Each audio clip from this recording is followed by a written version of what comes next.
What's next for Naughty Dog? Savage Starlight?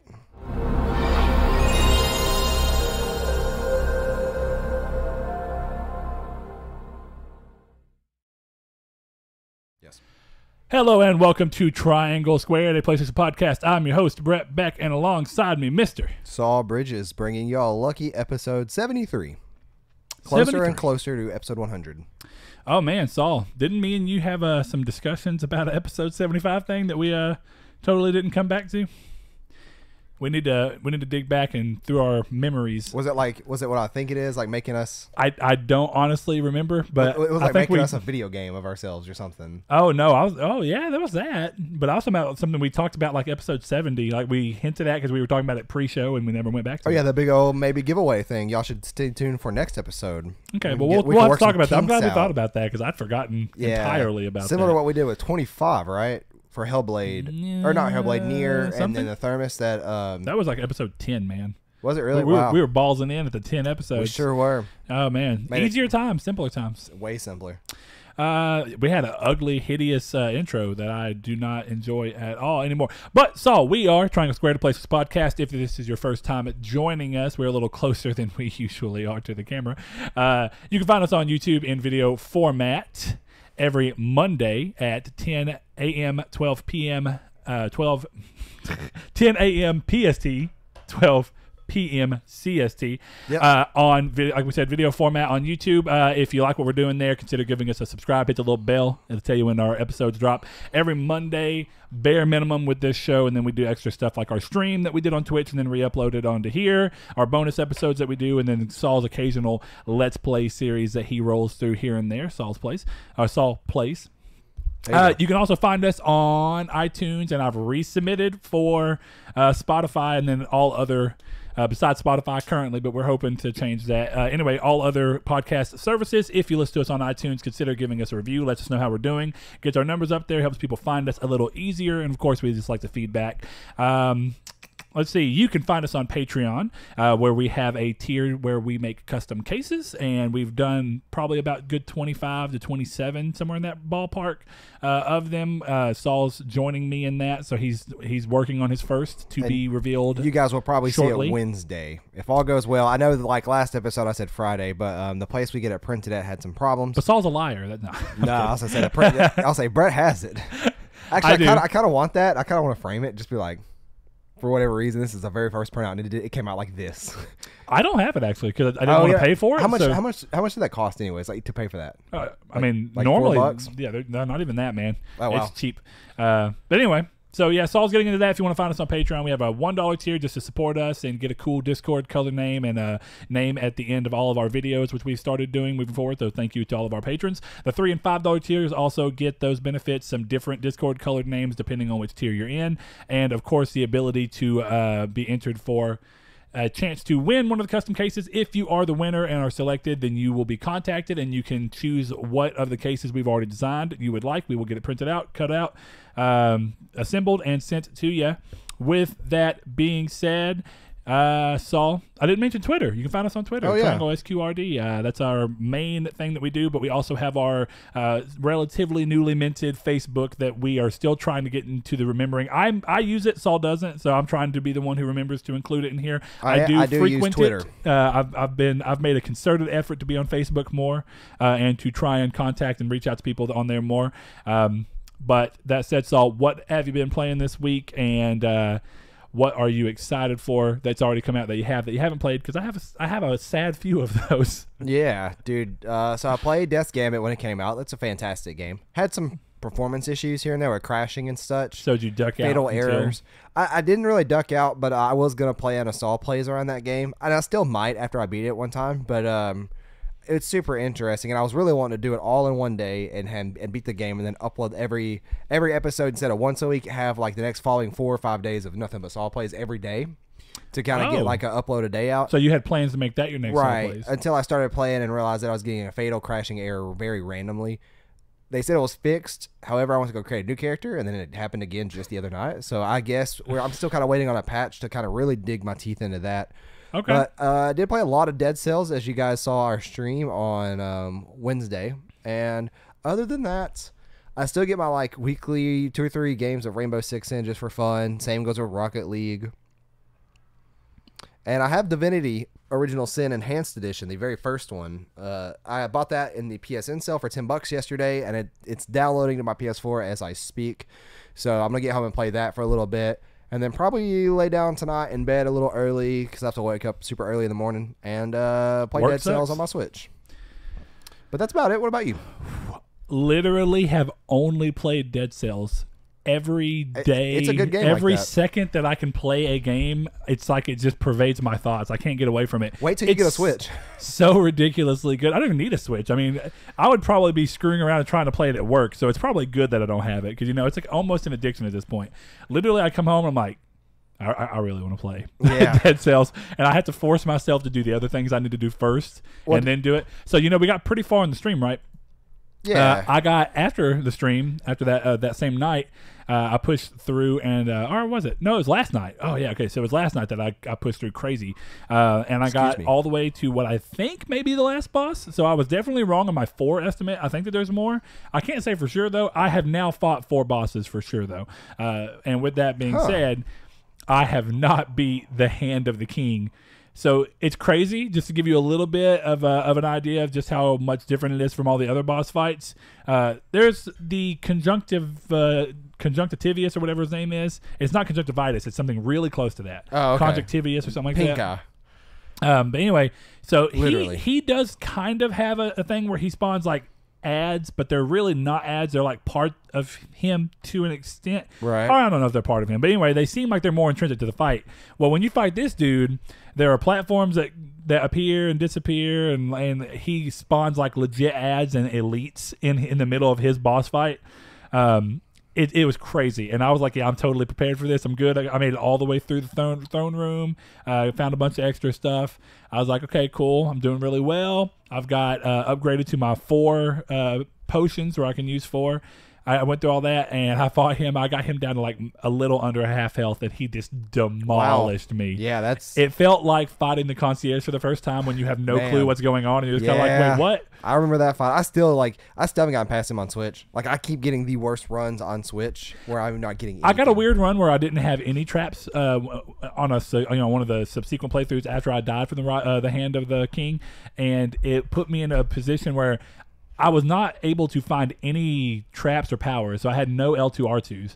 And I ran through and I beat the concierge entirely just off of the rusty sword? It wasn't the rusty sword because I have the random select. Oh, yeah. So it's probably Balance Blade, right? Assassin's Dagger, of all things. I didn't think it would work very well, but I didn't have anything else. I kept not getting anything run-wise that was worth it and that I wanted to switch out for it. I was like, okay, I don't want to fight him with a whip because it's hard to do combos with a whip. It's useful, but it's not good for doing combos. And I ended up beating him. And then I told you, or I shout out to you on the Discord, I was able to beat the timekeeper and got hit once. Yeah, I fell asleep right before you texted me that. And I was so proud of myself. I was like, you know what? If there's a trophy for not getting hit at all, I think I can do it. I'm about to fight the timekeeper on the run I'm in right now. Oh, I've beaten Concierge without getting hit before. It's really easy with Concierge. I haven't done it with Concierge. Especially I got hit once. It's always when I'm being just kind of stupid because I'm like, I know I'm not going to die, and I roll through his red shroud thing he does that has a chance of damaging you. That's the one really annoying thing. But I know I could do it without getting hit. Do you get a trophy for it? Not that I got, no. Because there's a trophy for beating the Hand of the King without getting hit, which seems impossible. Yeah, I was going to say, no, probably. So I did get the trophy for Lords of Fallen for not taking damage in any boss fight. That was pretty cool. Oh, yeah. I remember that. That was when I was going to try to I thought you were saying there was like a Lords of the Fallen trophy in Dead Cells. No, that'd be cool, too. Okay, well, good. So that's yours. I have obviously, like I said, been playing that, and with Death's Gambit, I have it downloaded. It's sitting there. I finally bought it yesterday because I forgot to pre-order it, so I bought it yesterday alongside a game that looks like it's going to, because Dead Cells has pulled me into this, is a game I keep seeing on sale for like $3 or $1.50, and I'm like, you know what? It looks cool enough, and it's called like Shadow Blade Reloaded or something like that. Never have heard of that. And dude, it looks fun. I mean, I had to just keep going like, all right, it looks like Dead Cells. Right here. Yeah, that looks a lot like Dead Cells right there. Yeah, but it's also old. I mean, this is like 2 or 3 years old, 2014. Wow, I thought maybe it was Motion Twin, the same developer. Totally not. No, yeah, that definitely looks. But it was originally a cell phone game, right? Touchscreen. But it's not on. Now it's on console, and I think it's a similar style. So I'm gonna try it out. Sure. I mean, I was like, you know what? I've been liking Dead Cells. I think I'm going to start giving way more, because I don't have a problem with roguelike games, but at the same time, I don't just like swoon over them. It really just depends on the game. I've had a few that I've really liked, and I've had a few that just turned me off of it.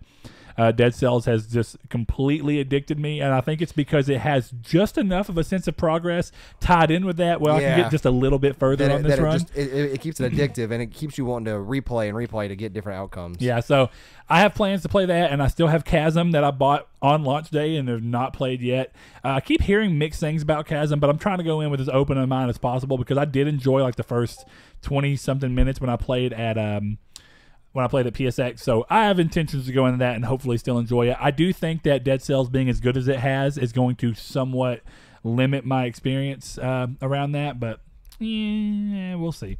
Saul's Discording it up over here. I sure had. We got a picture of pineapple pizza in the Discord, and I had to ask why. Who shared pineapple pizza? Blaze. Jessica ordered it. Shame. No, I'm kidding. Hey, you know what? If you like it, that's cool. I get it from a food perspective. I get the idea behind it. I still have never tried it. Oh, I've tried it. I don't like it because what I've normally tried is actually Canadian. And every time I see it, it's Canadian bacon with that on it, with pineapple. I think that's a traditional way to go. Yeah, because it's supposed to be the saltiness of the bacon, the Canadian bacon. Yeah, with the sweet. No, I understand. I've just never had it. I don't want to waste. It's half a pizza. I don't. But the thing is I don't love Canadian bacon anyway, and I don't love pineapple, so shoving them together doesn't suddenly make them better to me. Canadian bacon's a really good or secondary topping. Like you get pepperoni, Canadian bacon, and like bacon or sausage or something. It's really good with stuff. See, my thing is my go-to is always Italian sausage and pepperoni. Why would I want to?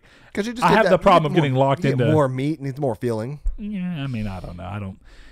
I'm going for a flavor thing. Oh yeah, I go for Flavor Town. Me and Guy Fieri. You'll be fine with Canadian bacon. I may try it one of these days in terms of just getting something. I can eat one when it's like a Meat Madness that has Canadian bacon on it, but I don't go for it. You know what I mean? So, well, for those that don't know, I'm about to drop into the hop and.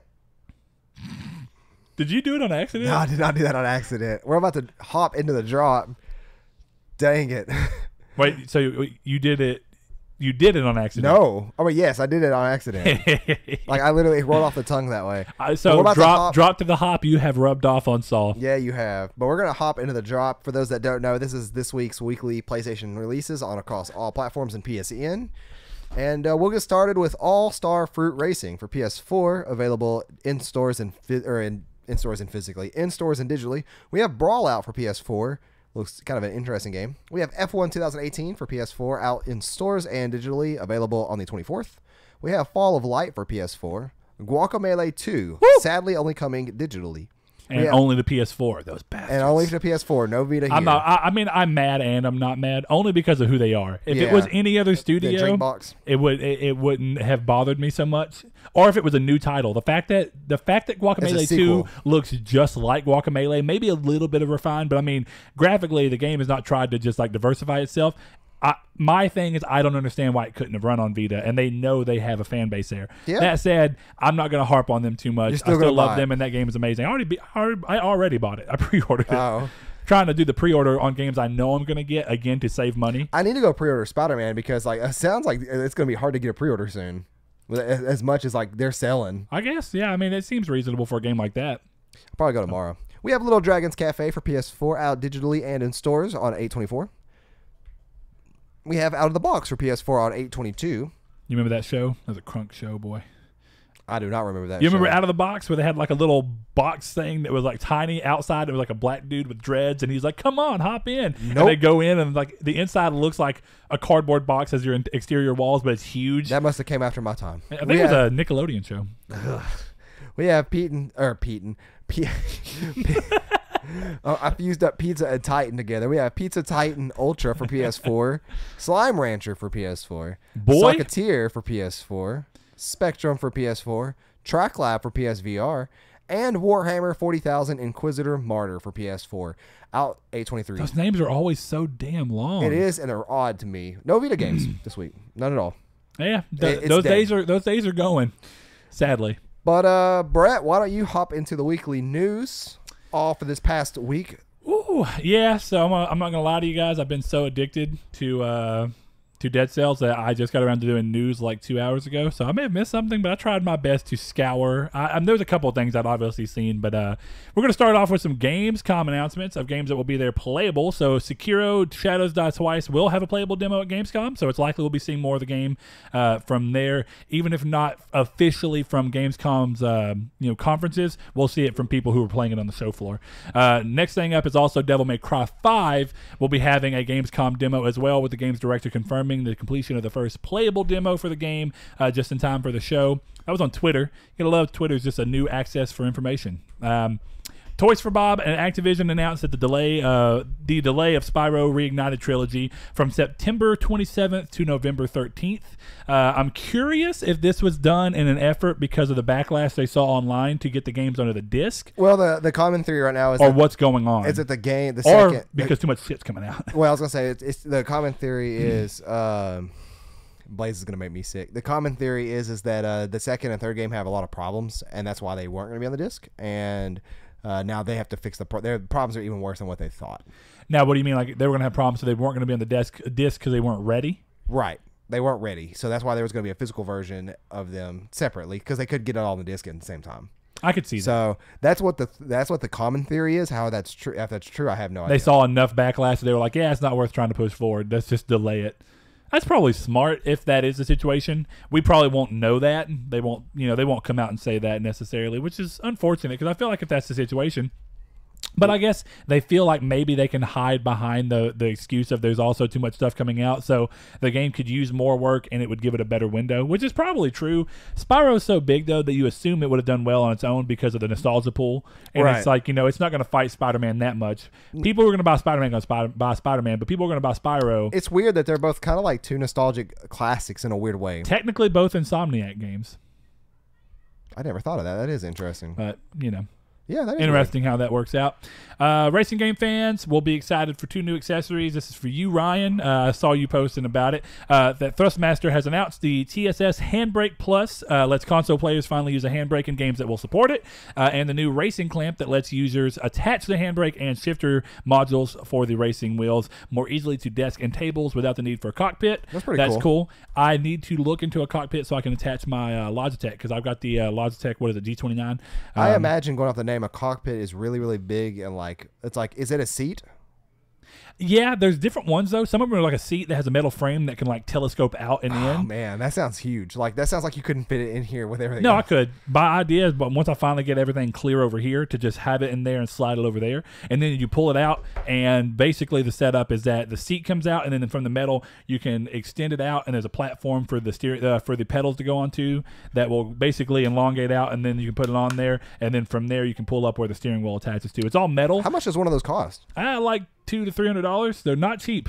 That's a little bit cheaper than I thought it would be. That's for the cheaper lines. You can definitely get them in the $1,000 ranges. So if I could ball out, I know you didn't go to PSX. I should have taken a picture of it and showed you. The Gran Turismo cockpits that they had for the tournament there were amazing. They felt like you actually had like a car seat that was adjustable where you can move up and down. There was a door that you opened and closed to get in. Buy you a DX Racer and just, or like a Sparko chair, and just sat it in there.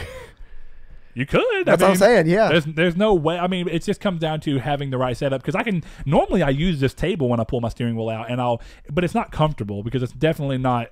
Like, the pedals aren't set at an angle like they normally would be. The steering wheel doesn't feel quite right. I can't get it down in my lap enough. Wow. So yeah, these are pretty cool. Yeah. No, they make a lot of them. Those are more in the $1,000 range. It just depends on which one you're getting. And they have like a shifter arm attachment, so I can. To be fair, you're pretty decent at welding. I think you could just buy the back of it. I could totally make one. Yeah. Do I want to? Yeah, make it like a project. Painting your own colors. I don't have a welder. I'd have to spend $400 on a welder. Why not just buy the? You know what I mean? Yeah, I guess that's true. I have access. I thought you had a welder for some reason. No, I mean, no. I never got around to buying one. I still know how to do it. I mean, I'm certified, but. Anyway, those are cool. So next up, Sony announced the PSVR surpassed 3 million units sold. Is it still a fad, Saul? I mean, we'll tell in 10 years or not if the people are still using VR. My point is that it's not as much of a fad as I think that you initially kind of started to write it off as. Hey, didn't you call Fortnite a fad? I mean, I think that Fortnite, I'll give it I think I did technically use that wording, but what I really meant by that, but still fair play. What I really meant by that is that Fortnite's kind of like a catalyst for more people to start. Not Fortnite. I think I said Battle Royale was a fad. I mean, now of course, I guess the argument is that the same though. Yeah, it's like Fortnite is ubiquitous with Battle Royale, but foresee, Fortnite is the catalyst of what gets other games to start trying to put Battle Royale in. I don't foresee Fortnite, not Fortnite, VR becoming a standard. I think it's going to be a very niche thing, and it's going to stay a very niche thing. Maybe, but my point here is that this is enough, obviously, because originally, I think it was the episode we were talking about PS5 that you were saying you hope PS5 doesn't have any VR stuff at all. Well, I hope they sell like a standalone model. That'd be cool to have, like that includes that kind of stuff, or maybe even a bundle that has VR with it. I don't need it on my stuff because I'm not going to use it. I guess I could. But I mean, if it's there and it's not doing anything in terms of like slowing me down, I don't care. Either way is fun. Yeah, because it'd be like the Vita streaming chip. You don't really use it, but it's there, and you paid for it. Y'all are some nasty people in our Discord. Speaking of which, you can join that in our pinned tweet, and we always put it in the description below. We monitor it during live shows, and you guys can see our reactions to stuff y'all are posting, and it's y'all talking about dipping pineapple pizza in ranch, and you lost me. My stomach, you lost it too. Putting pizza and ranch in general, I don't personally understand. But that's okay. That's all I like. Anyway, the 3 million units sold was accompanied with a timeline that was really cool. It showed like the growth in every year since launch, what numbers are passed, so like when it broke 1 million, when it broke 2, and then big games that have come out for it, like Skyrim. Regardless of what you think about Skyrim and VR and the way it plays and everything, Skyrim coming out on VR is a big step for VR. You know what I mean? It's like, this is the type of game people would really want in VR, and I still think that Skyrim VR is really one of the cooler examples of it. It's not perfect. I think that a next iteration of PSVR, so whatever they end up calling it, whether it stays PSVR, PSVR 2, or whatever that comes alongside the PS5, if it has more traditional, like again, technology of the time is what kind of determined that, and R&D was going on for a long time. But if they update the way that they handle tracking, I think that Skyrim, even if they just re-released it, could be one of the best VR games, because it's honestly a game that's ripe for it already. And I don't think that it has to be redesigned from the ground up outside of just the mechanics. So they already have VR. Skyrim, just make that tracking go better and then re-release it with whatever the next VR iteration is. And I think that would be really cool. Yeah. After the announcement that Snap Map would not be returning in Doom Eternal, fans wondered whether mods would be supported to take its place. I know I did, because it seemed like an odd thing. But recently, an interview with the game's executive producer looks like it won't be happening in this game, though they did say that plans for future ID Software games to move back into supporting mods are in place. What's odd about this is that they were talking about technological decisions that they'd made that made supporting mods basically impossible. I can't imagine how that, I mean, mods on console? Maybe, right? I don't really know how that works, but how is it set up to where, I mean, like, I don't know, was Doom 1 even on PC? Or, you know what I mean? Doom 2015, 2016, whatever it was? Yeah. Oh, yeah, that's a very popular way to test or benchmark your PC. Yeah, I thought so. So, did it not have mods? I'm sure it did. I don't play with mods typically, so I don't know. But yeah, I don't honestly know. It certainly had like a big following on PC for sure. That was probably the most popular place to play it. Wow. So yeah, apparently no real serious mods. Interesting. So I wonder what it is about their thing. I think that's the interesting part of it, is what is going on that makes it seemingly impossible. Who knows? It could just be some kind of weird developer incompatibility with it. I assume it has to do with the ID Tech engine. I mean, I'm not really sure, but interesting nonetheless. This is more of a fun thing that I just think is cool. But during a San Diego Comic-Con panel, Cory Barlog noted that Kratos' appearance in the PS versions of Shovel Knight back in 2014 is canon. And basically what this came down to is that people were talking about the fact that if you paid attention in the boss fight for him, even though they used Kratos' original design, the backdrop was like snowy trees. Yeah, that's kind of cool. So basically, they were talking about, it was confirmed that it actually was a small hint towards the future that we now know is the God of War franchise and where it moved. And they also said, Corey was talking about the line of dialogue that they gave him was, "My fate lies elsewhere." Interesting. Which is cool. Have you ever thought about that elsewhere is why they call it Elsewhere? Like, in Lord of the Rings? In Tamriel? No, Elsewhere. That sounds like a Lord of the Rings place. I mean, yeah. What is it? What's the Lord of the Rings? Is it Arendelle? There's a lot of places in Lord of the I'm Rings. talking about the elf capital or whatever it was. I think you're right. Oh, I haven't watched those movies in a good while. I haven't watched those movies at all. I still need to. Wait, you've never watched the original Lord of the Rings trilogy? We've had this conversation a lot. Yeah, I watched like bits and pieces. Yes, we did. Now that I one. remember this, you need to borrow mine and roll with it. Let's see. Speaking of God of War, more God of War media is on the way. The Dark Horse announced that Dark Horse Comics announced a miniseries launching in November. The story will focus on Kratos' life in the Norse wilds before the events of the game. The story teaser from the site is as follows: quote, seeking to put the rage that defined most of his life behind him, Kratos inadvertently sparks a feud with a mysterious cult of berserkers after attempting to save a stranger being mauled by a monstrous bear. But for the former ghost of Sparta, no good deed goes unpunished, end quote. That's cool because the book adaptation seems to be a legitimate adaptation of the story. I like that with this, instead of trying to just give a comic version of what we already have seen, pushing it more into like, okay, well, let's take some of this time and go elsewhere with it. That's a good step. I mainly put this on there for Corey and for the fact that a lot of people do like Overcooked, including myself, even though I didn't pick up 2 yet. Overcooked 2 will soon be adding a New Game Plus mode, among other fixes. Apparently, the game's got a couple of problems and bugs that they're trying to work out, but New Game Plus is also very soon slated. Another game that's going to be getting New Game Plus in the wake of all this information is... What? I don't know. Anyway, another game that's getting it is Shadow of the Tomb Raider. Announced there'll be a New Game Plus mode for it as well. So that's cool. Arcane Studios says, unsurprisingly, that Dishonored is resting for now, while Arcane attempts to include more multiplayer and community-driven features in its future titles. In a recent interview, a lead designer for the studio mentioned that regardless of this shift, the studio is still primarily focused on creating rich worlds and will rely on their environmental storytelling strengths. Which is true. I think of all of the developers out there, I think that From Software have very strong environmental storytelling, and I think that one of the others is Arcane. I think that there's a lot to be said when you play even Prey, but definitely the Dishonored series. They tell a lot more about the world and what's going on and the time that's passed between events with the way that things change and the way that you see the cities and stuff. I think that that's cool. It's one of my favorite things. Walking into a hotel and being like, whoa, what happened here? I think that this stuff's cool. Kind of like, that's the best parts of Bloodborne are when you come to an area and be like, I wonder why this is like this. And you just start picking up on small things. And Dark Souls 3 did that really well, too. And Dark Souls 1. Yeah, absolutely. I've been talking about how I never beat Dark Souls 2. Somebody else said the other day, I think I am. Next time Dark Souls 2 is on sale, I think I want to buy it. Yeah, buy that. Just play it. Yeah, totally worth it. I never got around to beating it. Might as well. Do a mixed hex build. It's supposed to be, it's supposed to be best now with, it from what you is. told me with, what was it called again?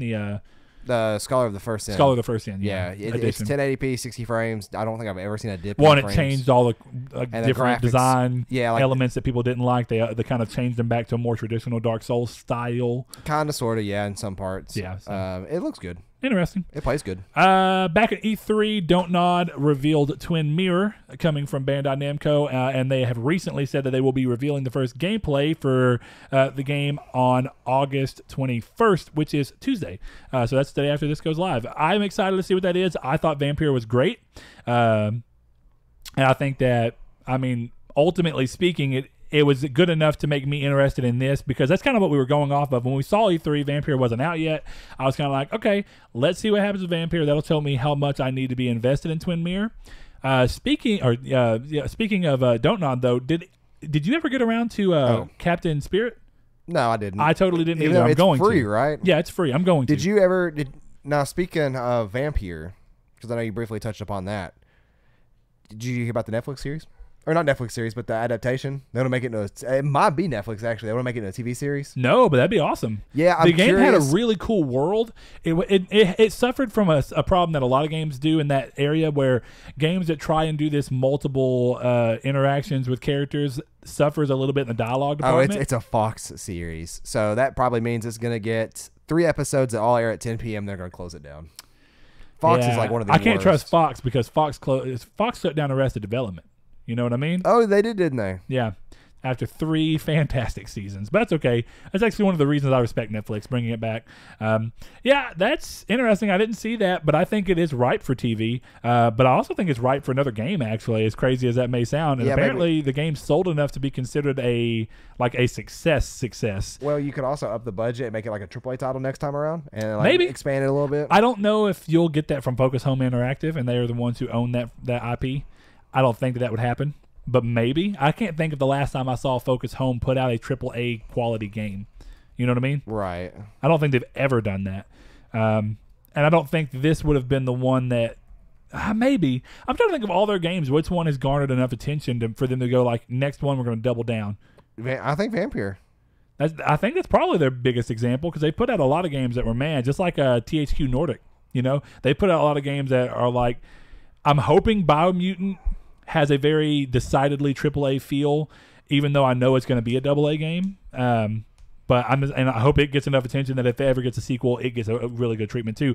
It's a catch-22 though, because you don't want to go so far away from the AA aspects that made you even like the game, right? That it pull. But it'd be cool to see it keep those idea sets, but have the polish of a AAA game.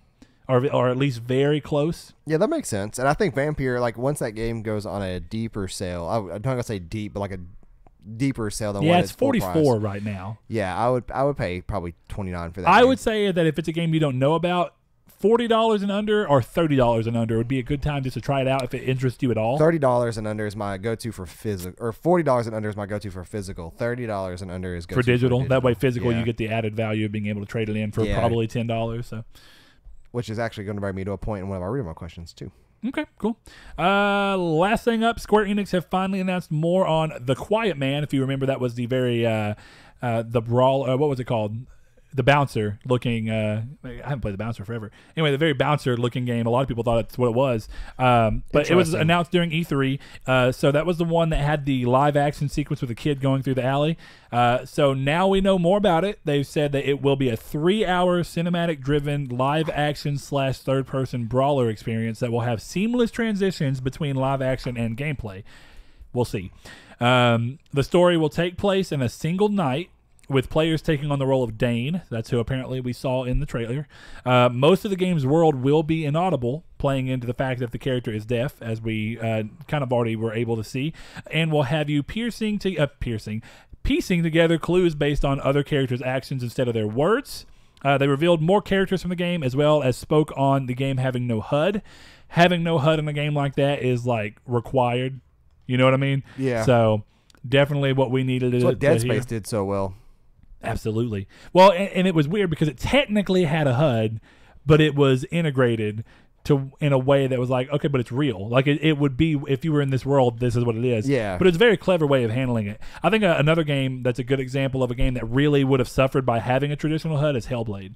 I think that Hellblade having a HUD would have pulled away from that experience massively. It would have made it look more so of the AA game than a AAA game than it appears to be.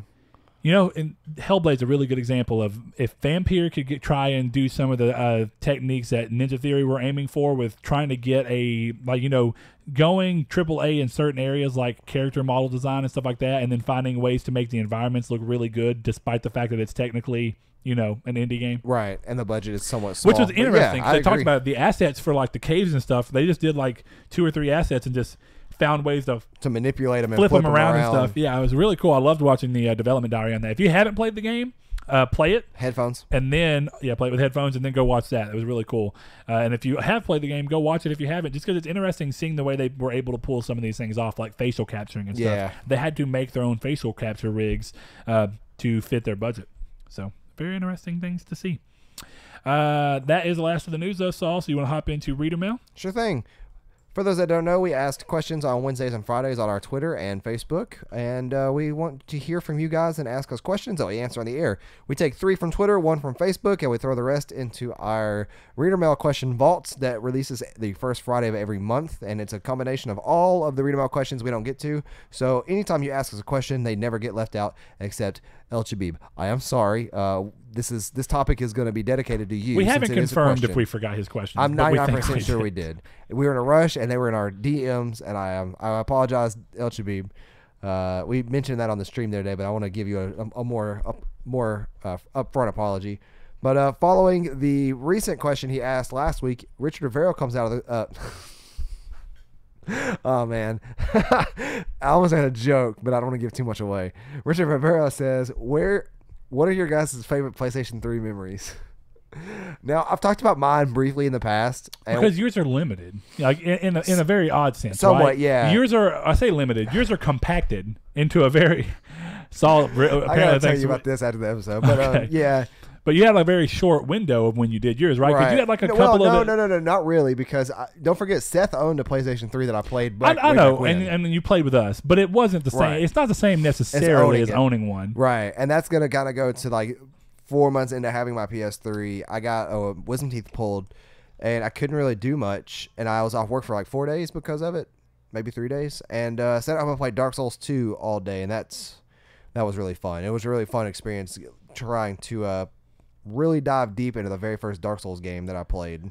Well, and it's one of those things, right, where it's like it's funny, Ryan mentioned this the other day, right, is that he actually requested Red Dead 2 like a week or so, or at least a couple of days off around Red Dead 2 so that he can hop into Red Dead 2 and actually like soak it in. And there is something about that, and I'm going to do that with like, there's games that I'm like, how much do I care about this game to where is it worth me using a sick time, like a sick day, in order to just hop onto it and be able to play it from the get-go. And one of the games I am going to do that with is Kingdom Hearts 3. Okay, here's the day it's coming out. I can't remember if it's currently a Friday release or a Tuesday release, but regardless, I'm going to take the day of release off. That way I can pick it up at midnight. Oh, I did the collection edition. I have to wait for it to come to me. Darn. Oh, man, that sucks. Yeah. That's going to be like 4 days later. We'll see. I'm gonna beat the game. Nier Automata was only 1 day late. Not bad. And I ordered mine from Amazon. I got that same day. So anyway, that's I kind of do that, but yeah, that's one of the funs of that, right, is that you remember the game so much more fondly because of the fact that you had so much time with it in one small sitting.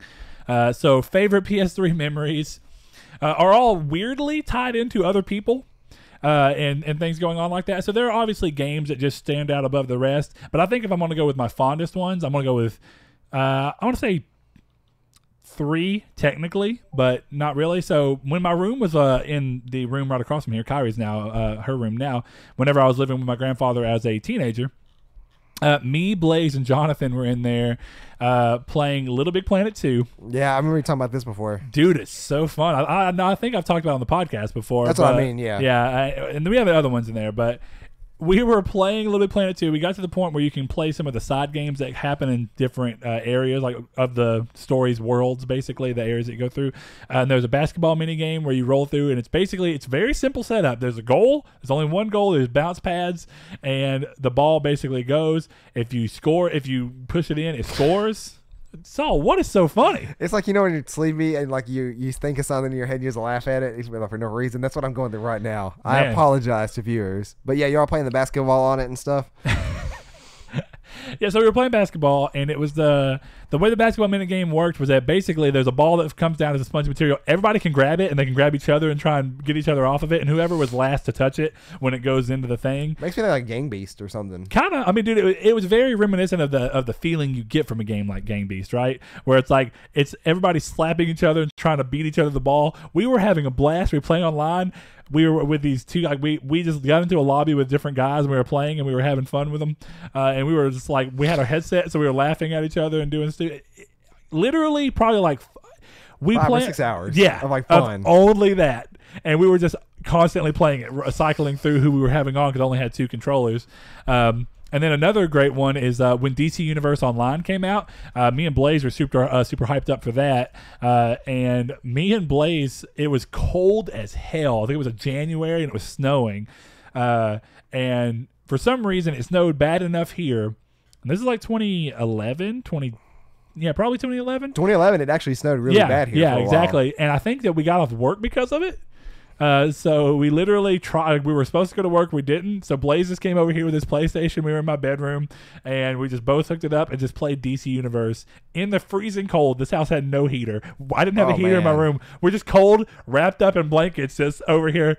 I mean, again, I remember probably 10 hours that whole day. I remember a 2011 snowstorm, dude. It was actually pretty bad. And then after that, we went to the AutoZone over here in my truck, and we realized that the AutoZone parking lot has nothing in it. There's no parking stops or anything. Donuts. And we just did donuts in the parking lot. Only time I've ever done something that stupid, but it was fun. And even worse, Blaze's dad was driving, found us. He started doing donuts. Oh, I thought he was going to say he was going to get out and beat Blaze up. No, he started doing donuts with us in his truck, so he's being ridiculous too. And his truck was nicer than mine by far. My last one rolls over to when we got fired from La Coretta. Technically got laid off because, we got bought out by CVS. Some of you won't understand the stink. So you got a what was that on your shoulder? A chip? Bendy hair. Oh. A chip. Yeah. Look how I worked that in there. Anyway, so yeah, CVS bought out La Coretta. So what was going on is that was in November of 2011. Right. So same year. At that point, me and Blaze had moved out because I was still in high school. Me and Blaze had moved out, or technically I just graduated. But me and Blaze moved out. We were in our own house at that point, and we were rolling through. I just got off of playing like Arkham Knight had come out. And I want to say Arkham Knight, Arkham City. I was going to say 2011. Yeah, there's a lot of good games, right? But then we got hit with the fact that me and Blaze both worked GameStop and La Coretta at the time. We were both working that dual job setup, and we both lived together. We go home. So what ended up happening is that both of us worked very minor shifts at GameStop because we primarily worked at La Coretta. La Coretta were like, there's a chance that we're closing down, and then they were just like, oh yeah, today's your last day. That sucks. Which is kind of weird because we expected it to be after Skyrim came out. Well, it ended up being the day before Skyrim came out. So we ended up getting fired. There was a day between that and Skyrim coming out. Then we got Skyrim, and we just literally sat. Blaze didn't have a bedroom door because the house we went to didn't have one. So his room door was open. It wasn't one there. My door was open. They were like, my room is here, and his is like directly in the same corner. So like you go to my door, and his door is right there as well. Yeah. So I just had our door open. Me and him were sitting there playing. Tabby had just moved in with us. Podcast Cat. Yeah, Podcast Cat. Tabby had just moved in with us, and she was just getting to know me because Hannah was going to college. So I was watching her because Hannah couldn't leave her cat with her grandma. So I was like, she can move in with me. It'll be fine.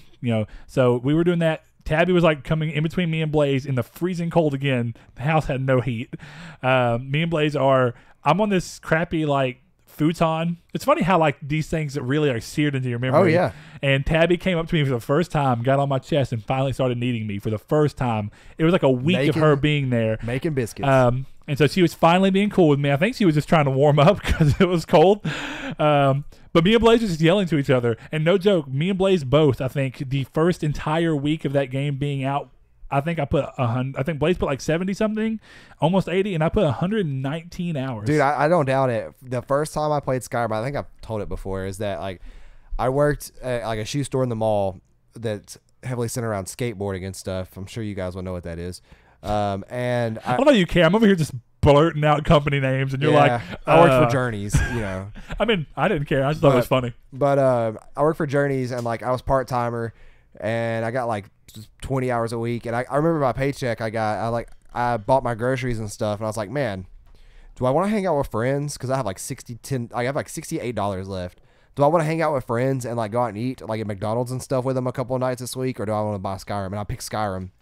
And who needs friends when you have Thoom? Dude, I'm telling you, I went home that night, and like I went over to my friend Casey's house, and we put it on his TV on his Xbox 360 just to see what it looked like. I did not have actually the TV I have at home now was the TV we put it on. I did not have an HD TV at the time. I had that big old silver TV that you will probably remember us having. I do remember that TV. And it scaled Skyrim really weird. Like Skyrim was not really scaled to that TV properly. I mean, it was 480, but I remember it looking very odd. Yeah, and but then again, a lot of PS3 games look bad. Yeah. Or, you know what I mean? Well, PS3 360. Yeah. A lot of that generation's game looked bad on a 480 TV. But so I'm glad they didn't even include the option for a normal TV on the PS4. People were mad about that. I'm like, why? Who doesn't have an HD TV now? Yeah, they're like super cheap. But yeah, that was fun. I remember we tried it out at his house, and then I was like, I gotta go home. So I took it home, and then I started playing around like 7 p.m. Me and Blaze was just yelling at each other. Dude, did you see that dragon? Yes! Dude, it was funny. Because the nature of Skyrim,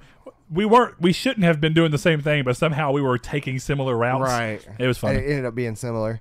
Second question, Mr. No Fate over there, Mr. Sean. He says, "What game currently on the PSN store would you like to see a demo for?"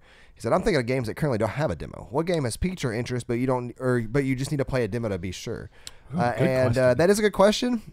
I would say that like I have a really good answer for this, but I really don't. I really wish Spider-Man would have a demo, but at the same time, I don't really wish it had a demo. I want to go in blind. So, I have an answer.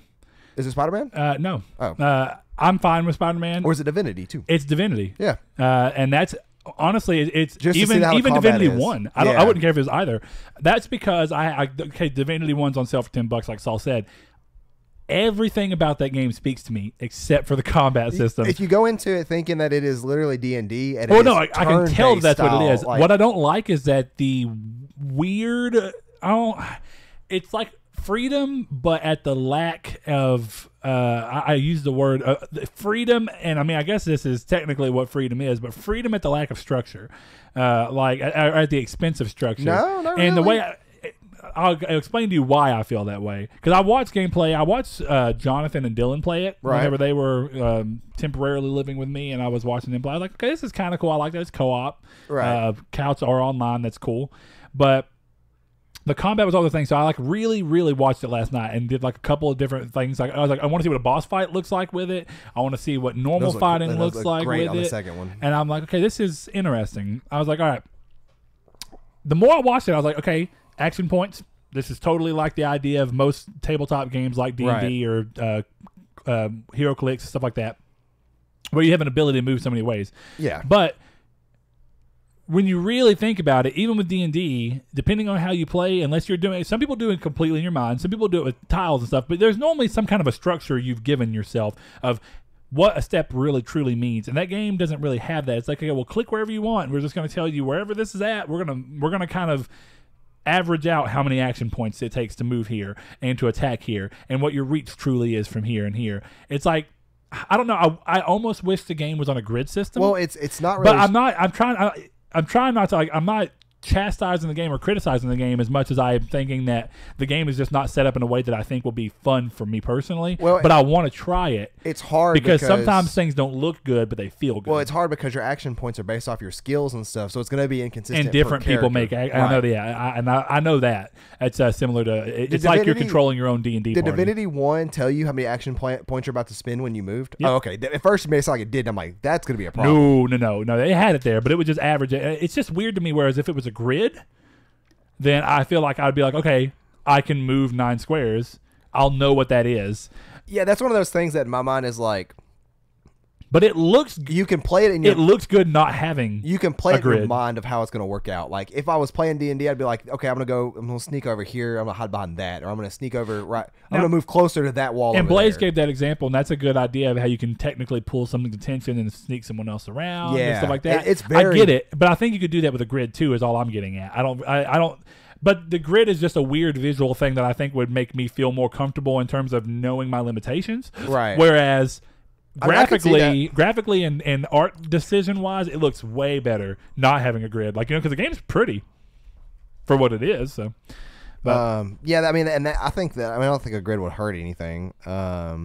I didn't think that was going to pull anything up. Somebody else asked, is there a way to see grid during battle? Oh, did they really? Yeah. Let me pull that back up real quick in case there is something in 2 that you could turn on. Well, that was Divinity Original Sin, so that's the first one. If there was, I'd be down. I would totally try it I don't think there is, though. I don't know. No. Unless you mean... no grid in this game, not an invisible one. Yeah, I didn't think so. Interesting. Anyways, in the same vein of Sean's question, we have Loki. He says... Also, PS Store related, if you were given a chance to revamp the store.playstation.com, what would you do to it? What website / existing online store would you serve as your inspiration? So I kind of went into this in the Improving PlayStation Network episode, and I would definitely, first of all, fix your mobile app, because your mobile app on Android right now is currently busted, at least on Google Pixel 2 XL. So, yeah, I think it's on anything that's running Android 9. I don't know for sure. No, this happened before I downloaded 9. This happened. Was that? Yes, that was that. I actually. You get on the store more than I do, and that's a good point. I mentioned this problem right now that I'm currently having back in that episode, and we didn't have Pi back then.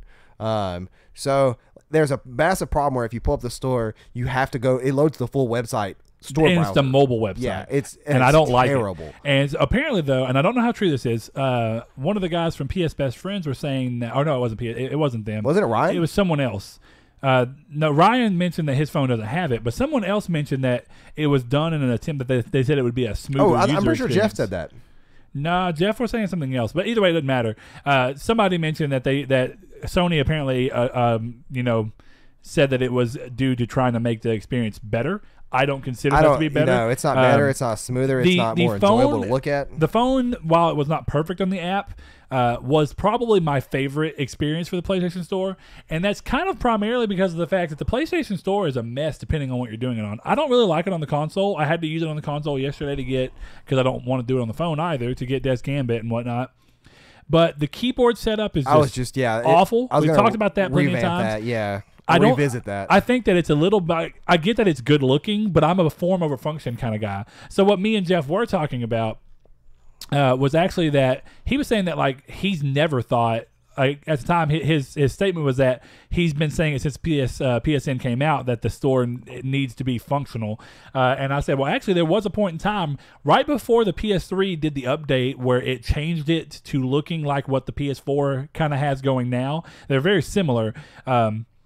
It had a very ugly, like not very pretty. It was very basic, just a blue color scheme, very bubble style of everything you were looking at. But it was a very functional PS Store that had a keyboard that when you went in there, you typed it pulled up the entire PS3 keyboard. You were able to type what you wanted. And now that was lovely. It went to exactly what you typed instead of trying to do what the PS4 does now, which is a to where it marketing tries ploy. to like catalog other games, and that's why it's part of that becomes the stupid keyboard thing, you know what I mean? The keyboard's there, so not it's even that. Sometimes it's just the search engine is totally unoptimized. It's weird anyway. Yeah, exactly. Like we were talking about, if you type in like BR, you're gonna get stuff with AK in it before you get BR because it's I don't know why. I don't get it either. Why. I honestly I've never been able to do it. And the fact that it doesn't try and catalog the stuff that starts with BR, because if you're doing not alphabetical, that's a big problem. Well, yeah, because you type in like BR something, right, and then for some reason it's putting a word that ends with BR up there. It's like, why would you not put that later? Yep. Like putting it in the search is one thing, but why would you not start with things that start with what I'm typing in? Why would I be searching something based off of the last two letters of it? Exactly. That doesn't make any sense at all. The thing is, I don't know that there's a store that's out there that I think is great inspiration for it, but I definitely have like in my mind, if I was able to sit down and I knew how to code out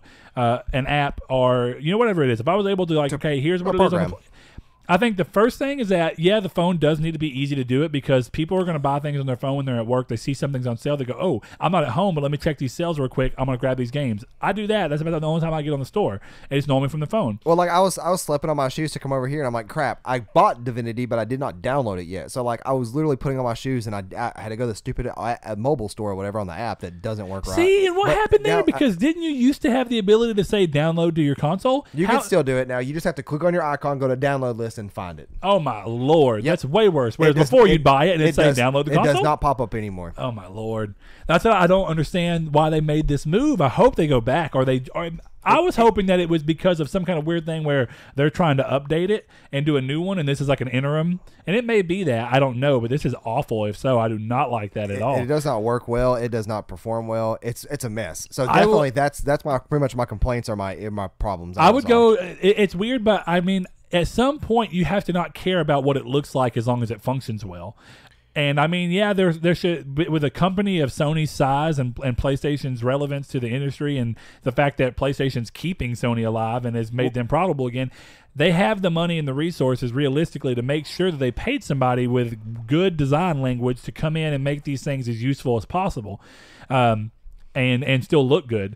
You should never have to sacrifice functionality because you want a specific form. Right. And what I meant by that, like, looks good is the terms of, like, I don't have to keep swiping left and right to scroll through the page that's not properly optimized for what I'm looking at. And I found that you were able to zoom out, but then you can't read anything. Exactly. So it's still pointless. It's terrible. I was like, it's just not a good setup at all. Yep. I don't like that at all. So, Loki, great question. I wish I had, like, a more... I mean, I have very quick changes. Like we said, change the way that the search engine catalogs what comes up as you're doing things. Change the keyboard to where you get to type in exactly what you want, not letter by letter on some kind of weird scroll bar, but where you just pulls up the thing and you input exactly what you want, almost like a touchscreen thing. I think go back to making the app be the most useful? Well, it's interesting. Saul, in your mind, should the phone app be the one that's most useful, or should the what are you looking at? Just ignore me. Anyway, do you think the phone app should be most useful or the console? Because realistically, I think the console deserves a lot of. I think you can make the phone app more useful, but I think you can make the console one still needs to be more good. enjoyable. Because it needs to be, you should not want to avoid getting onto the store on the console. If I'm already on the console, I'm like, I want to go buy this. I shouldn't put my controller down to go to my phone. Right. Or I shouldn't feel like I have to. Right. And that's a big thing with me is that like I feel like that the way the phone app works so well is like one of my favorite features. So well. Yeah, worked. It's one of my favorite features to pass on to next gen.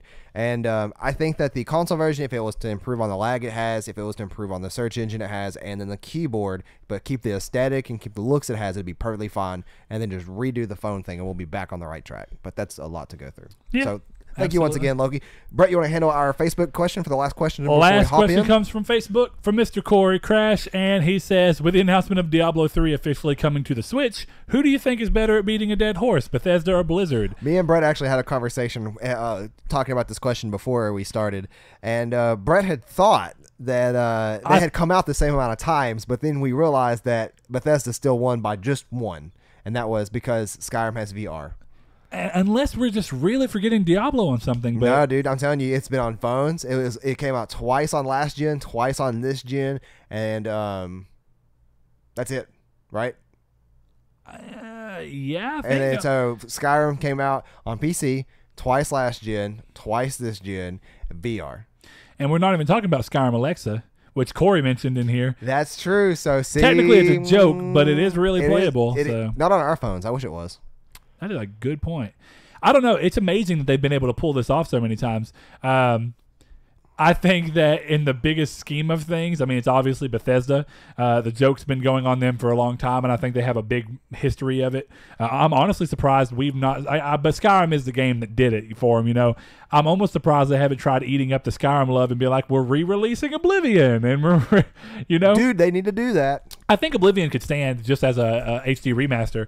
Obviously, no, dude, give it to Skyrim limited edition or special edition treatment, and give it like. Well, but that's still a remaster. But I don't know why I thought I automatically assumed. Yeah. No. I think just giving it an HD remaster and changing some of the things, and maybe even transplanting it into the Forge engine or whatever the hell it's called for Skyrim and Fallout 4 would be interesting to see. But I'm surprised they haven't done that. But you start to think about it, I'm wondering, are there any other people that have really just, because you think about it, man, some people beat a dead horse with one game, but then you have people that beat a dead horse by taking the same game and making like 8 different versions of the same game, not from a SKU standpoint, but from like, do you remember when the DS would get the Call of Duty games and it'd be an entirely different game? Yeah. Or do you remember Halo on the DS? Halo on the DS. Yeah, you don't remember that? It was like an IGN thing that it was literally running Halo 1 or 2. I think it was 1 on the DS, on the original DS.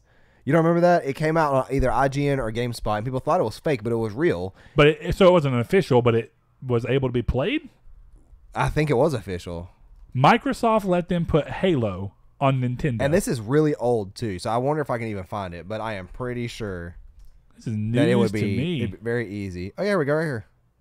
And this is from IGN. And I'll put this. But you were never able to buy Halo for DS, is what I mean. Right. No, of course not. No. But like why? Somebody was able to crack the DS to where it could play Halo. I don't know. Because if you notice, it has touchscreen controls and everything. And it has the radar and stuff. It's like, it looks like it's made by Bungie.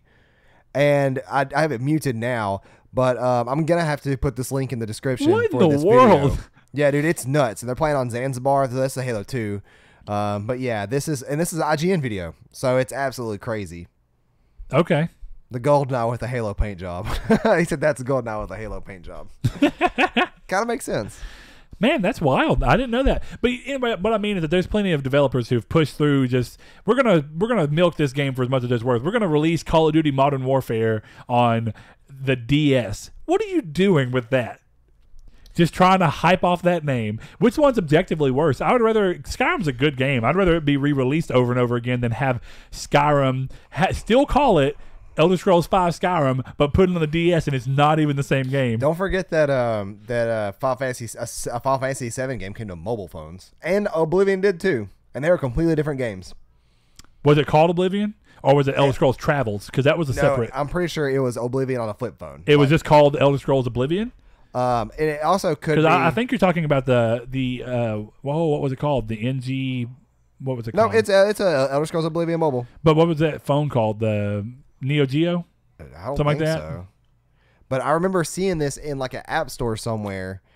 And, but, yeah. Yeah, it was the same phone, and I can't remember what it was called for some reason. They made a God of War. It was called God of War Betrayal for the same phone. Similar to that. And there's a Final Fantasy VII one, too. And I think there was a Kingdom Hearts one before. No, there wasn't. Oh, Kingdom Hearts Coded was on phones. Well, that's new phones, though. I'm talking about old flip phones. Oh, no, yeah, never mind. It was on old flip phones, wasn't it? That's what Recoded is. I forgot about that. But yeah, but again, they weren't flip phones. It was like a slide-up phone. Well, yeah, but it was in the age of flip phones. Right. So yeah, before smartphones. So and that's not even Oblivion. That's literally weird times, just like man. a weird RPG game. That's what I mean. So which one's worse? You know, I would say honestly that Skyrim or Bethesda's milked it the best. Bethesda's milked it the best, I think. I mean, Diablo. I think it'd be hard to argue that Diablo's as profitable as Skyrim. So and I saw Blaze. Even though Diablo's done very well, and I meant to chime in last night because I was actually curious to hear his stuff. But I wish that in a way that Overwatch didn't exist because I like better Blizzard games more.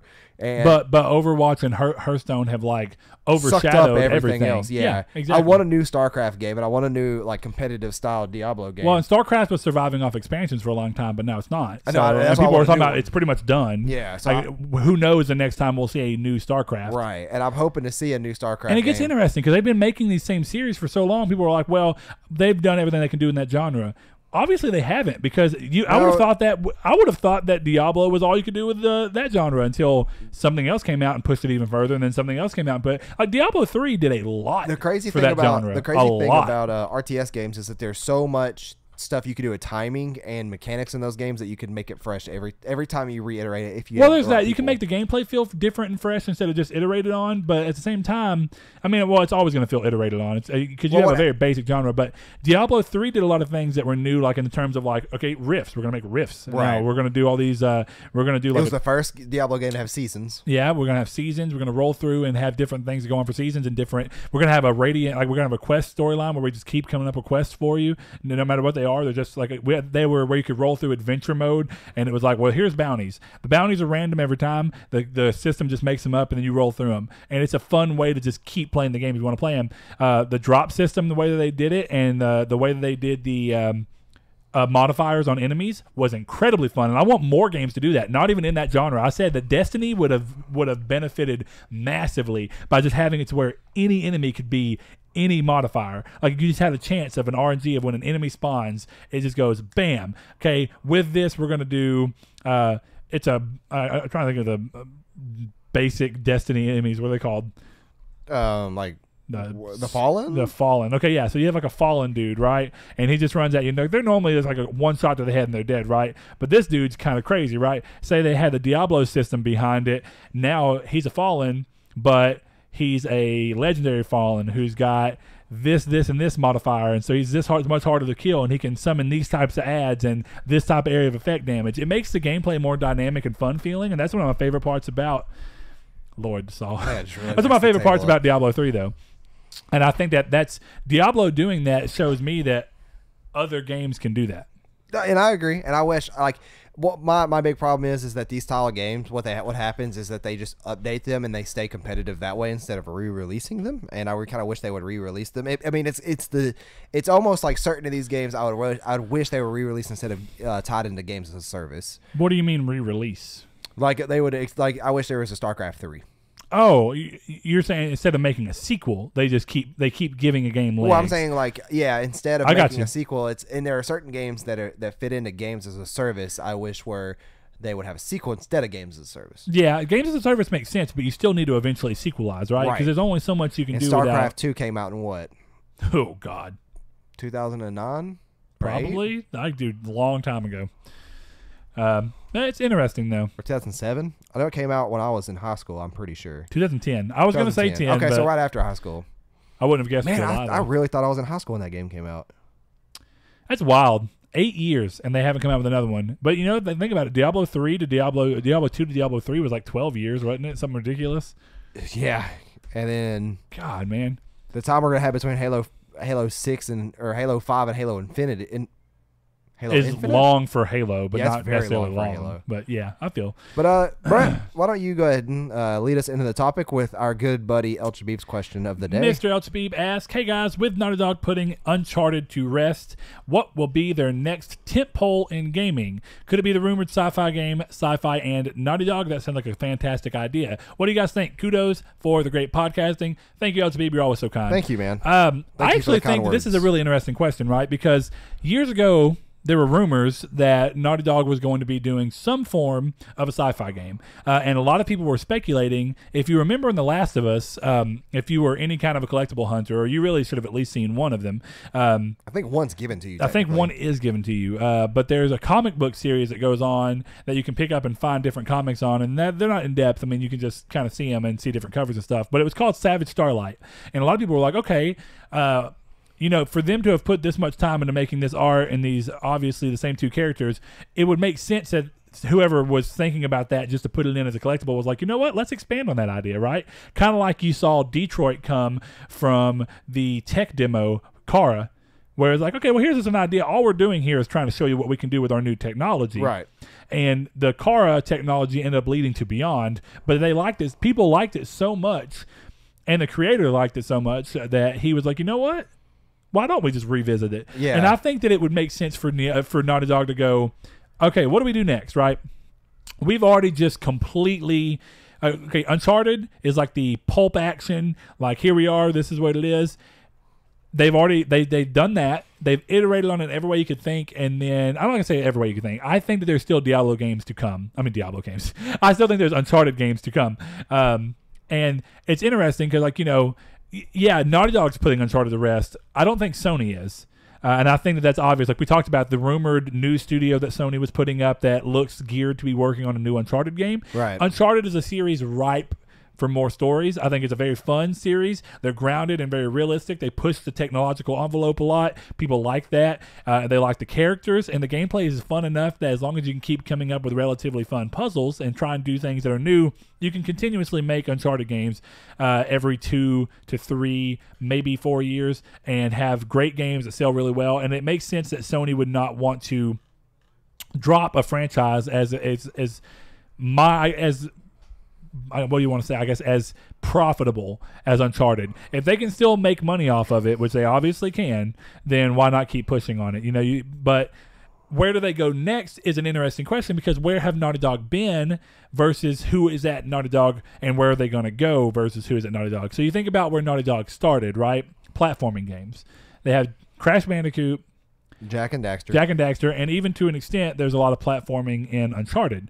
Platforming took a back seat in The Last of Us to more gritty action and stealth.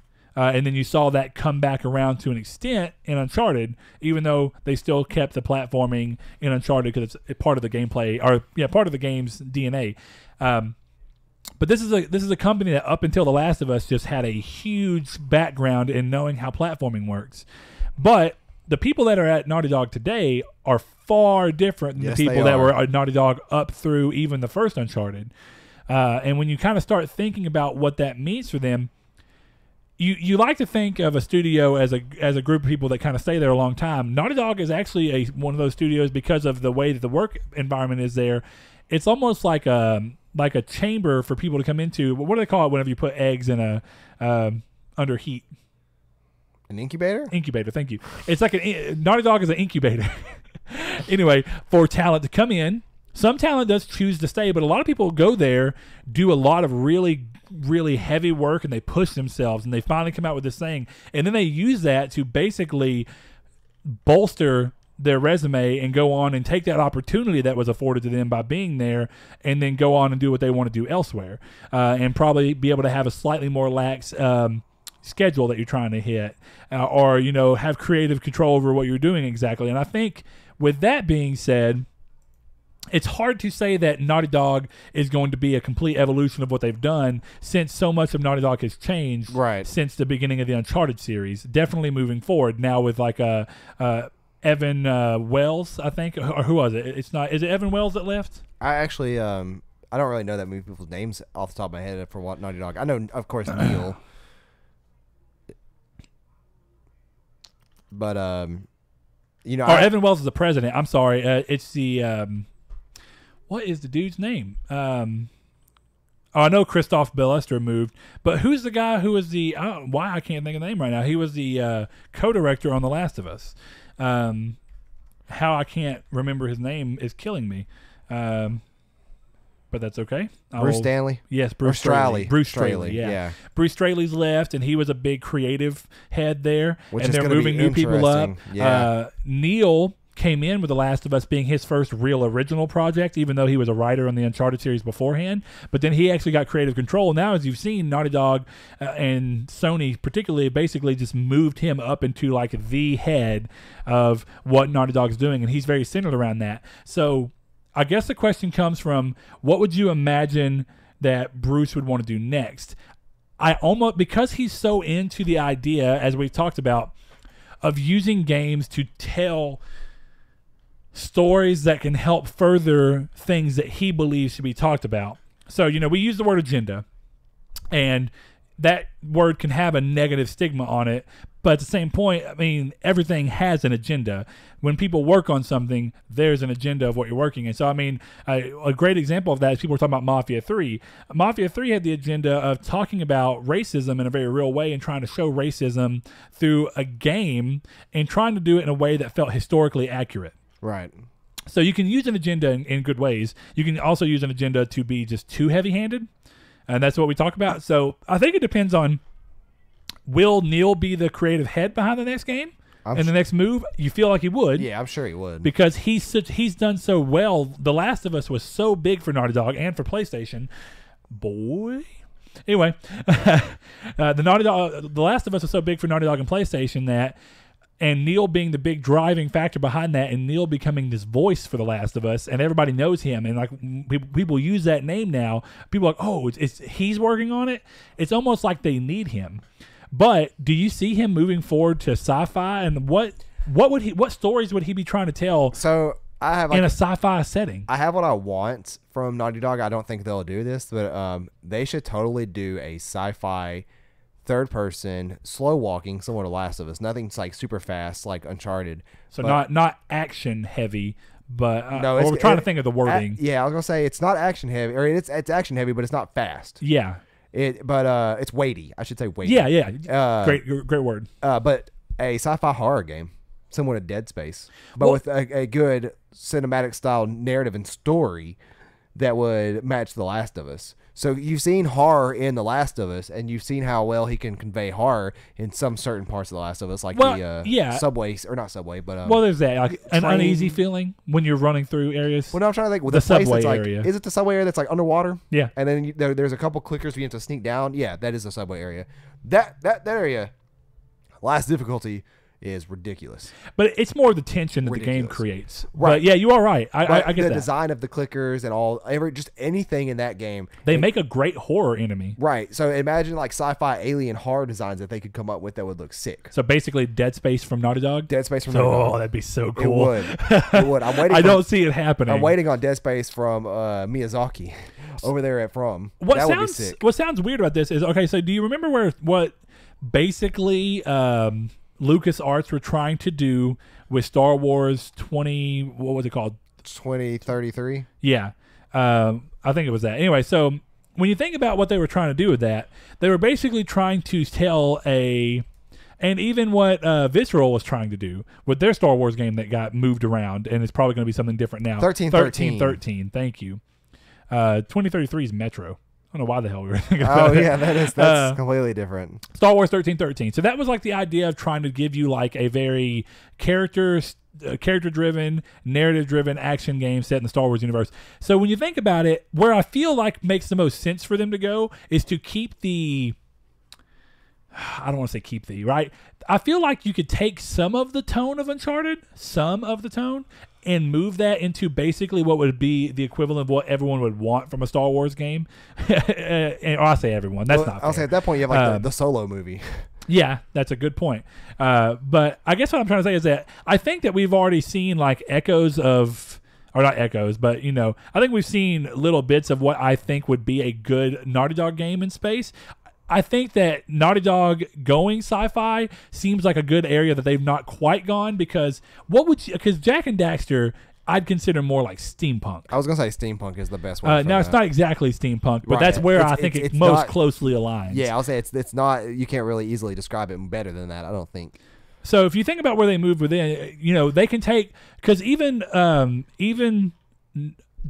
and Daxter 2 and 3, they went more weighty and serious with their stories, but they were still in a somewhat whimsical world, right? Yeah. So if you try and take the groundedness that Uncharted and even The Last of Us bring, because like one of the great things about The Last of Us to me personally is that it takes something that's obviously really not going to happen, but it puts you in a grounded situation of what it would be like. It's so grounded that it feels like it could really happen. Right. And it feels like, this is a very real take. It's kind of like what, the Batman movies aim for. It's like, let's try to take the Batman character stuff and everything. That's off the wall, but if it happened, this is what it would be like if it actually happened. And let's ground it as much as possible while trying to keep it similar to the source material. So since you're not focusing on source material, instead it's like, okay, take that grounded approach that we started really getting with Uncharted, and then we really saw in Uncharted 4 and The Last of Us. Take that grounded approach, move it into space. Yeah, I think that's smart. I mean, I think it fits the tone of what you think from a space game. Space, even like you're talking about with Dead Space, right? So if they were going to make a Dead Space-esque game, Dead Space's thing is grounded. It's like outside of, I mean, realistically, Dead Space was grounded for what it was. Yeah, you're not a superhero running through blasting off. You're a typical person. You're an engineer, right? So if you think about what Dead Space was aiming for, you're an engineer. You're somebody who makes sense to be on a ship. You're somebody who would have the tools needed to help you get through these creatures that you're having to fight. And I think that that was showing us what a grounded space game can be. Then you have games that are not as grounded, right? Because The Last of Us has a lot of stuff. I mean, The Last of Us. Star Wars has got a lot of stuff that's like, I don't know, this isn't very grounded. It's very sci-fi heavy. There's a lot of stuff going on that's like, well, what's going... I mean, Dead Space had that when you think of the marker, which is what you're looking at now. Yeah, I can't remember the name of the aliens. The necromorphs. That does not sound right to me for some reason. I'm fairly positive. That's what I thought of. Type in necromorph. No, it popped up on Google, but that's what I thought of in my head. I thought of xenomorphs. First of all, that's alien. Yeah, and I think that was again the kind of thing. But then I was like, no, it's not. It's necromorphs. And then that popped up, and I'm like, that doesn't sound right to me. Yeah. Okay, I thought there was an X in there somewhere. Yeah, so there are things, of course, the marker and what it means and whatnot. But I think that those are things that, again, they feel so grounded that you're like, it's okay though, because I feel like this is what it would be like when it's happening. Space games already have that nature to them where it's like you have to suspend a little bit of disbelief because it's in space. It's in space, and we don't know the rules of space, right? Right. All the rules of what we think about when we think about realism are all based on our experience on Earth. And the number one thing that comes up when you think about space exploration is what do we know? Like, so other than the moon. Gravity being different somewhere else, what does that really mean? What does that truly mean, right? Because one of the things about it's interesting because the excuse tends to be that when you do it, we have technology that counteracts all of what space would change for us anyway, right? So we have our perception of gravity based off of the gravity of our planet and how it feels to us. But when you go to the moon or something like that, it's 1/6 of the Earth's gravity. So how does that feel in comparison? But, when you play games like Mass Effect, right? Mass Effect, you're on different planets. Either they're all supposed to be habitable zone with very similar gravity, or the more likely situation is that the technology in which we have and that we are wearing is adapting everything to where it feels similar to us, right? It's interesting because you think about that. It's like, well, yeah, it makes the games feel real to us in a sense because what we construe as real is based off of our experience here. Yeah. But I would like to see a game be ballsy enough to go, let's go to another planet. Where no man has gone before. Well, because like even No Man's Sky, right? You don't feel... It was a space joke. Yeah, I know. But wouldn't it be crazy if No Man's Sky would let you like jump and every planet you had like a different gravity? Like if gravity was explained on the things, like I would be light gravity thoroughly impressed. It'd be really cool, wouldn't it? It'd be crazy because your your physics thing would have to be scalable. The amount of numbers they'd have to keep up with to be able to do that. But how cool would that be? It would be. Now, does that make a good game? I guess that's the argument. Probably not. It's immersion. Immersion, yeah, sure. But would it feel weird? Like, would it take away from what Naughty Dog does well? Because it's like, well, this doesn't feel weighty and real in a real sense. I don't want to see exploration from Naughty Dog, if that's what you also mean. Well, I do to an extent, right? Because I guess not like space exploration though, like corridor exploration. Yeah, space station. Well, yeah. ish. It depends, right? Because you don't want to go to the full world. You don't want to get off the rails. No, you just do a space station. But I know what you mean by space station. But I'm thinking more along the lines of like going to a planet and going to a small area of a planet, because like, and incorporating that, right? You'd obviously have some space station stuff, but another thing about Naughty Dog is that they are typically working with sprawling environments. Even The Last of Us is sprawling environments. I would not want to. You can have personally a big space station. Would not want to confine them to a space station, because space station is realistically like you could do it so corridor sci-fi. heavy. No, you could do it so sci-fi that it could be almost like not quite like a Death Star, but like something like waterfalls inside and like different biomes inside the space station. That'd be kind of cool. Dead Space kind of played with that in 2. It kind of a little bit. I actually forgot about to the point that you're talking about, but you're still going to have with the way that it's going to work. It's going to end up being that way to feel like it's really a space station. EA doesn't want to bring back Dead Space, so somebody better do it. Naughty Dog, bring back Dead Space. But I guess what I'm trying to say is like you didn't play The Last Legacy, right? The Lost Legacy. Sorry, The Lost Legacy. No, I didn't. But I've seen pictures in like the temples and all the other like really cool like but what I mean geographical by that areas is that because of what it did for exploration, in the sense of what exploration would be in a Naughty Dog game and kind of exploring that. And I think The Last of Us will really tell you what you want to see in exploration from a Naughty Dog game, right? I think that's going to be the biggest example. It was the best kind of linear. It wasn't linear, but it wasn't open. So I get what you're saying, because you can look for stuff. But the Lost Legacy goes a step further, where you get to do things in the order you want and going places in a different order. It feels so much more natural because it gives you this area. It's like, well, why would I be controlled in this area if possible, technologically speaking, which we know it is because the Lost Legacy did it? Why would I be constrained to the order in which I have to do these things? All I know is that here's the mystery of what I'm doing. Why can't I go and attempt to solve them in the order I want? And that's exactly what the Lost Legacy did. It's a plot device in most games. Well, but it was, and you're right, because of the limitation of how much dialogue room do you have, and how smart is your AI to pick up on the differences of what's going on. And to push the story in this certain direction, you got to do this first. Instead. Yeah. And so when you're thinking about something like that, it comes down to like what it basically did for us, for me, is that it was like, okay, the game paid attention to what I was doing, and then it changed the dialogue to fit the order in which I did certain things. Right. And I thought that was great. I think it was a really cool like addition to the game. So seeing how The Last of Us either does or doesn't, we don't know, expands on that, could tell me where I want them to go in a space thing, because there's a lot of ideas that Naughty Dog have tried doing to try and give themselves a new breadth, like the stories in Uncharted 4. Like when you're walking around Uncharted 4 and you can like stop and like talk to him and be like, well, this is what happened, and I'm going to choose to tell you about this thing, right? That was interesting. Yeah. Having the ability to choose what you want to tell them, but it wasn't great. And seeing them move along from that, I don't know exactly how it would work, but seeing Naughty Dog go into some realm potentially, and I don't know if I want this for sure, but I think it's interesting to think about. What if Naughty Dog took over the Mass Effect style of giving you like a smaller cast of characters, but throughout all of them there's real relationships and you choose what you say in every encounter? Would that help or hurt?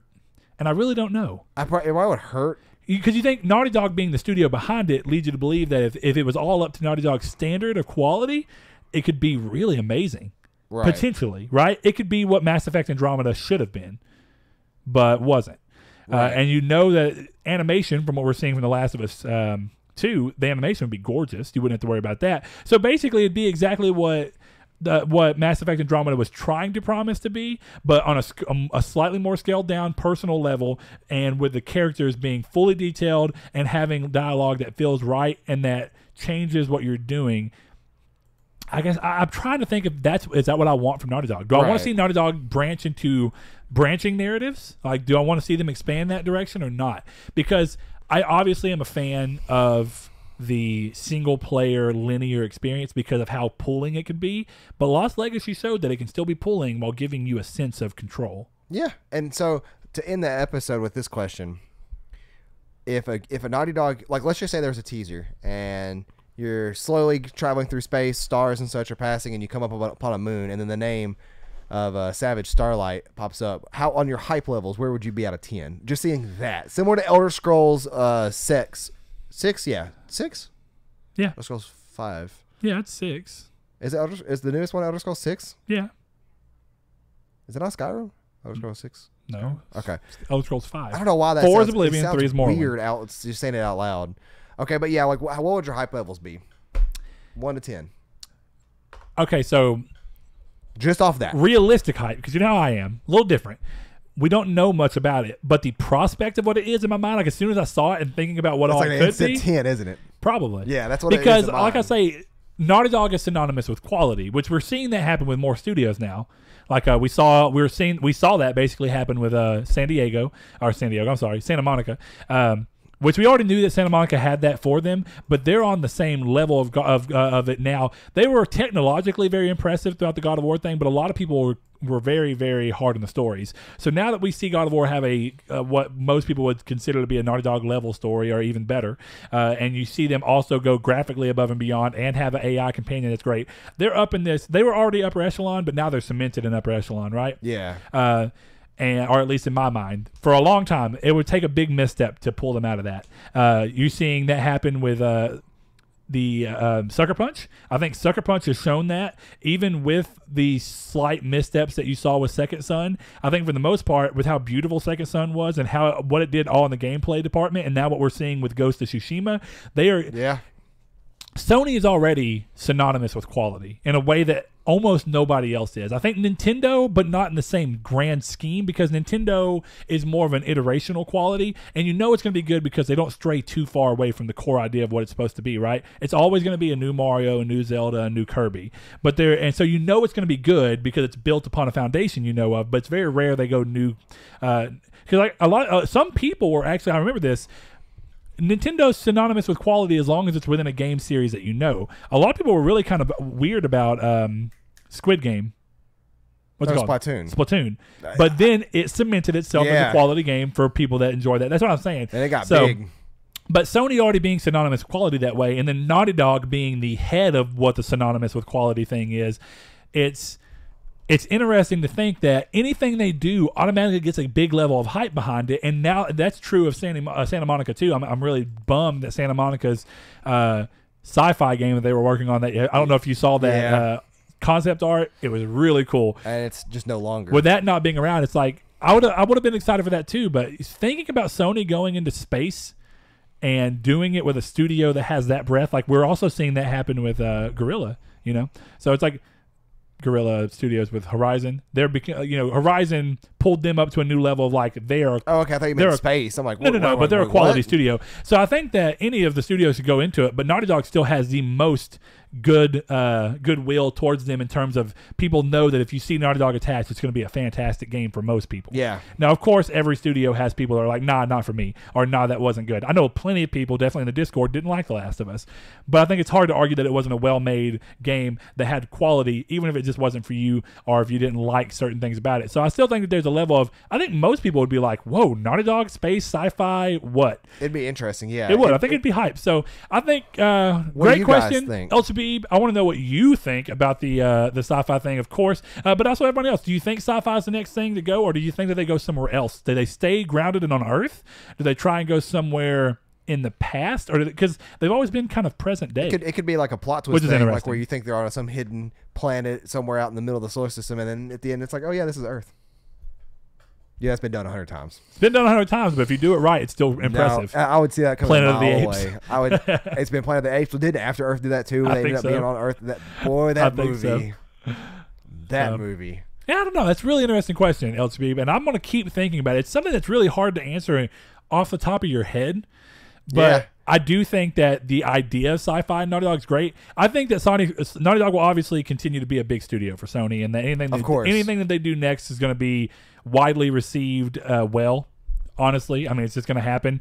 It's going to be interesting to see if they allow someone else to pull up and let and go back to the two-team idea and let Neil and his team keep doing their thing and let someone else come up and try and do their version of what they want to go. Because it's interesting. I guess in my mind with what I know Neil has worked on, I don't see him going sci-fi.